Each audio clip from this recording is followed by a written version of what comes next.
Have you ever heard about the white snail? Well, perhaps you have. Today, I'm going to share a very interesting story with you. And it's a story that will teach us not to deceive ourselves. It's something about understanding that we as people cannot claim what we do not have, whether it's a skill, a possession, or anything whatsoever. We need to understand that as adults, as young people aspiring to be leaders, we must be true to ourselves. And that's what this story is going to tell us. Right, so welcome back. Now, this story is an interesting story. I call it My Tale by Moonlight. It was told to me by my father some years ago.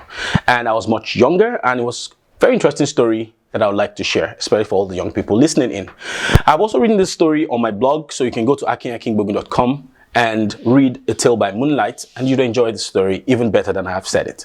Now, it starts with a father having a son who is completely incorrigible. This boy is an exact replica of a guy who can't even pass his academics. He forgets things a lot when he's in class. He fails his exam so woefully that his parents had to be informed of his woeful performance. And his father, very worried about him, decided, you know what?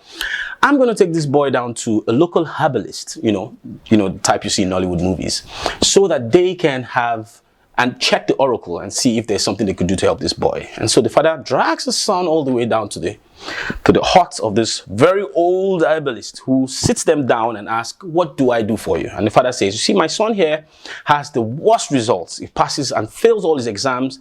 He doesn't do well with anything he's doing. He never remembers what he's doing. And I don't think he has a future. And this herbalist looks into his,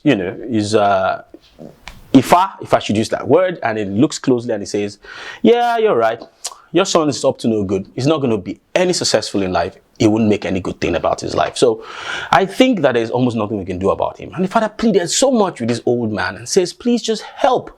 If there's anything you can do just to make this boy pass his exam so he becomes successful in life. And the man says, okay. You're going to have to look for some condiments or some things we would use for sacrifice, amongst which is 3 white snails. 3 white snails. White snails are one of the most difficult things to find at that time of the year because it wasn't a rainy season.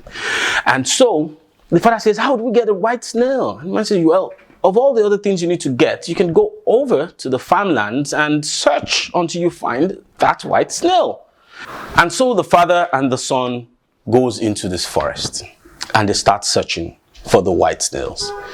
And they started very early in the morning because the father was so determined to make sure that they find that snail that would help this boy become somebody better in the future. And they searched and they searched. After searching for about 5 hours, they didn't find any snail. So the father says, you know what, let's split. I go this way, you go that way. Hopefully we'll find the snail. And the boy says, yes, daddy. And then they go different ways.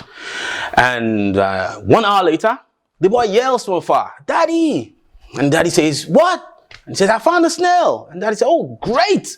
You need to look for 2 more snails now. And then they go crawling back and forth and back and forth. And then 2 hours later, the boy shouts again, daddy. And daddy says, oh yeah, boy, what's going on? I found another snail. All right, that's really good. You got 2 snails. Your life's going to be good. So you need to find 1 more snail. And they crawled and looked through the farmland and searched. And the father keeps searching.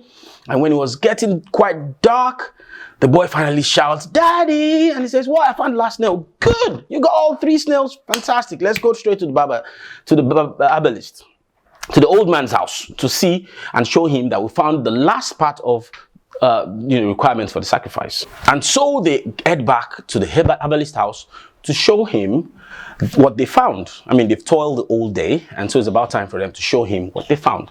And the son sits down, and they tell the Baba, the herbalist, that, oh dear, we found all the things we need. And the man says, oh, good, bring them on. And the father gives some of the other condiments he has, the yam and the rest of them. And then the father says, okay, so hand over the snails to Baba.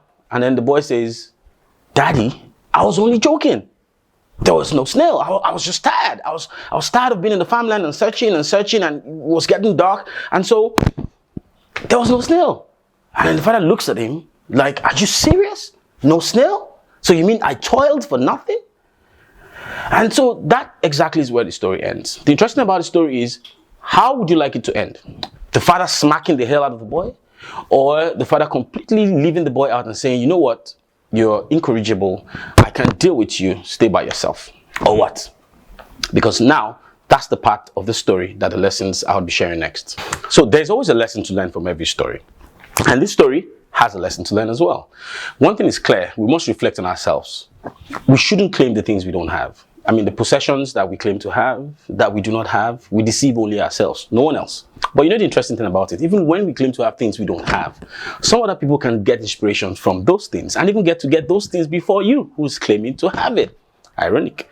So clearly, for young people, as we aspire to grow in leadership and in the things we do in our lives, we must focus on getting the things that we desire and ensuring that we project the positive part of our lives and not the white snail. Thank you.